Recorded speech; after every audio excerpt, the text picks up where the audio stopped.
For starters, you call your video a parody when that's not what this is at all. A parody is when you imitate work in the style of the author with the intention to ridicule or make people laugh. What you're doing is covering a movie in the CinemaSins format that CinemaSins hasn't touched. At the time, anyway. And you're playing it absolutely straight. There's nothing wrong with doing that, of course. It's just incorrect to call your video a parody.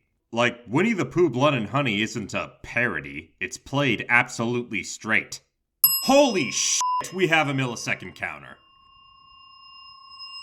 Not a sim, but the kid's name is actually Chris because of the book. I'm serious. Look it up. So I looked into this and found out it's true. In an interview, the author, Chris Van Allsburg, stated that the main child is supposed to be him. So I started out with this child, me, 8, longing to hear the bell, which I'm pretty sure I did. This explains why the book was written in first person. I also found out that Chris Van Allsburg wrote Jumanji. I'm not sitting this, by the way, I'm just including this so everyone watching understands why Anthony Poole keeps calling Hero Boy Chris. As for the other important unnamed characters, we're calling this kid Nona, this kid Mandark, and this kid Billy, because that's his actual name. My name is Billy! Nobody hears this train? It. I'll give you the other kids in the neighborhood, but the Polar Express probably works similar to the bell. It and its actions can't be heard, seen, or felt by those who don't believe. Or, to put it bluntly, adults.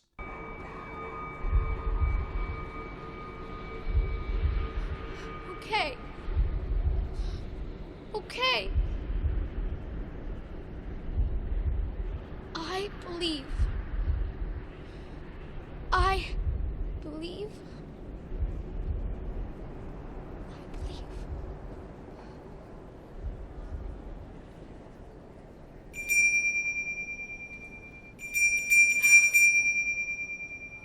Oh, what a beautiful bell. Who's it from? Santa. Santa? Really? Oh, that's too bad. What's this? Broken. At one time, most of my friends could hear the bell. But as years passed, it fell silent for all of them. Even Sarah found one Christmas that she could no longer hear its sweet sound. Though I've grown old, the bell still rings for me, as it does for all who truly believe. No photo with the department store Santa this year. No letter to Santa. And you made your sister put out the milk and cookies. Wait, he's 10, right? What's the right age to stop sending letters? I still do. The average age children stop believing in Santa is 8. We never learn how old Chris is, so it's possible that he's around that age. The sin counter randomly jumps to the left. I guess you could say it's gone woke. I'm gonna see myself out for that. It's a magic train. We're going to the North Pole. He knows that. The conductor just said it. She was repeating the fact to put emphasis on the fact that the Polar Express is magic. Are we really going to the North Pole? 2 people said it. Okay, yes, you're going to the North Pole. Chris was asking again because he needs reassurance. A part of him still believes that this might be a dream. Is this you? Yeah. Well, it says here, no photo with the department store Santa this year. No letter to Santa. And you made your sister put out the milk and cookies. Sounds to me like this is your crucial year. If I were you, I would think about climbing on board. I want to believe. But you don't want to be bamboozled. You don't want to be led down the primrose path. You don't want to be caught or duped. Have the wool pulled over your eyes. Hoodwinked. You don't want to be taken for a ride. Railroaded.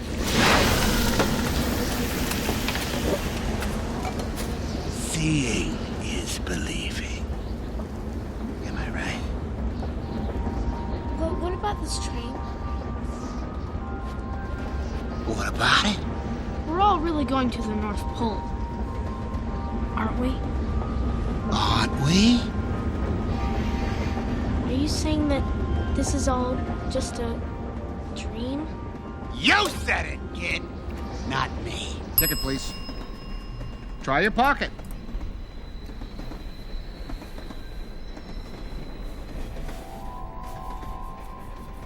Try your other pocket.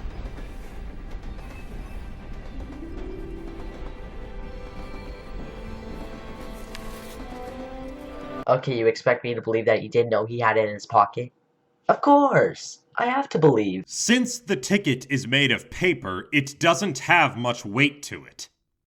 This makes it harder for Chris to feel it in his pocket, especially when the pocket it's in isn't directly pressed against his body. Also, it's heavily implied that the ticket didn't appear in his pocket until now because of Christmas magic. Come to think of it, not a lot of these kids have pockets, so where did they come from? Magic? I'm actually curious. Who said most of these kids don't have pockets? It's not uncommon for pajama pants to have pockets. Even if that wasn't the case, what's to stop the tickets from just magically appearing in their hands? After all, the tickets already do that for pockets. Boy, that guy sure likes to show off with his ticket punch. Look at that wise guy punched on my ticket. There is no way the conductor punched your ticket. He just walked over to you. Maybe the conductor punched his ticket when he first got on. After all, it's implied that Mandark was on the train longer than Chris. Nah, it's just another pickup. That's weird. I thought you were supposed to be the last one. Holy emergency brake! What a big coincidence that this is the only emergency brake on the train. I say that because no other cars do. How do you know? There's multiple train cars we never see the interior of. As for the cars we do see, the creepy toy car likely has one in this cubby, and the caboose is the only one we definitely know doesn't have one. The emergency brake! The emergency brake! There's no brake! I can't find the brake! So assuming that this is the only emergency brake on the train is unfair. In case you didn't know, that cord is for emergency purposes only. Isn't that why it's called an emergency brake? Yeah, which is why he said that. This entire scene is so impractical. What the f*** happened to the audio? The word "this" was like corrupted or something. Isn't that why it's called an emergency brake? This entire scene is so impractical. Yeah, it's a violation of railroad safety regulations for a kid to cross moving cars without a grown-up. How do you know this? He's a train nerd. Hey you, yeah, you. Do you know what kind of train this is? Huh? Train, do you know what kind of train this is? Well, do ya? Of course. It's a magic train. We're going to the North Pole. Ah, I know it's a magic train. Actually, it's a Baldwin 284 S3 class Berkshire-type steam locomotive. Built in 1931 as the Baldwin Locomotive Works. It weighs 456,100 pounds and has a tractive Are we force of really going to the North 8,450 Pole? pounds. Top speed is... She forgot her ticket. It hasn't been punched. Hey, what are you doing? You're gonna get us all in trouble. One, you can just leave it there and wait till she gets back and tell her about it. And two, get in trouble for what? Chris is already on thin ice with the conductor, and It's a violation of railroad safety regulations for a kid to cross moving cars without a grown-up. You know what's gonna happen now, don't you? He's gonna throw her off the train. How do you know this stuff? 1, he's a train nerd, and 2, Mandark ends up being wrong, so it's weird to frame your question as, how do you know this?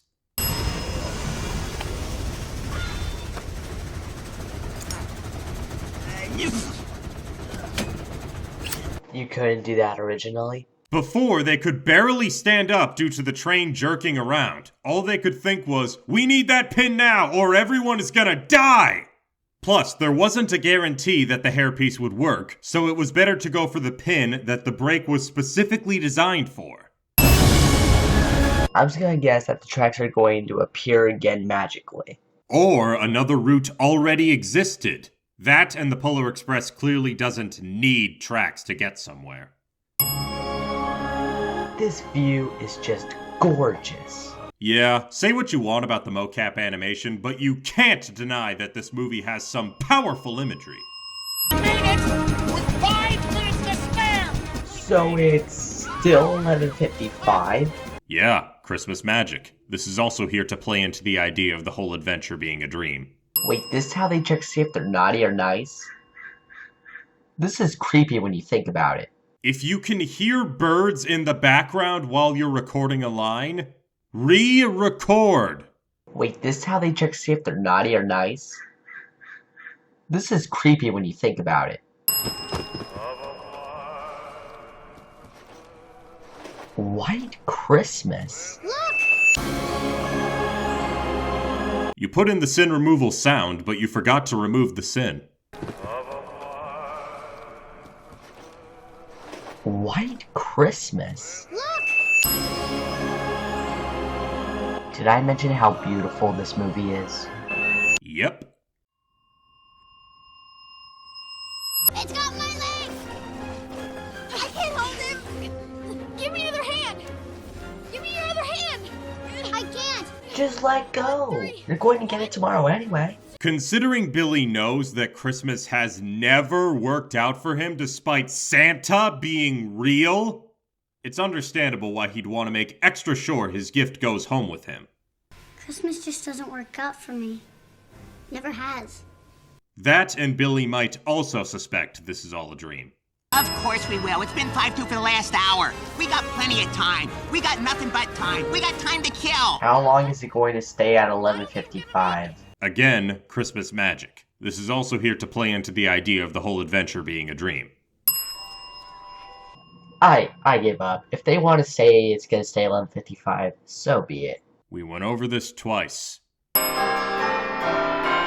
Oh, so now it turns to midnight. That thing I just said. How the hell did that work? Maybe there's a button on the sleigh that allows Santa to teleport him and his reindeer wherever he needs to go. Or the sleigh has to get to a certain speed in order to teleport. Kinda like another Zemeckis property that was referenced earlier in the movie. I wanted to do that all my life!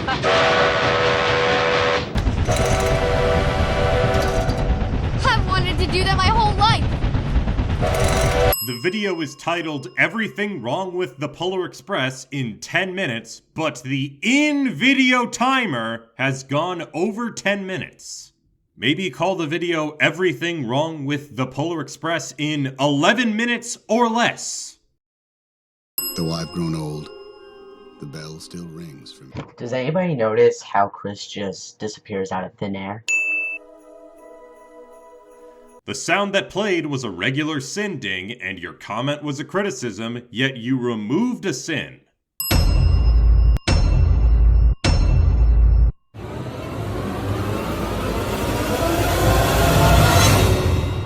If you just believe. The word sentence awkwardly jumps to the left when the sentence appears.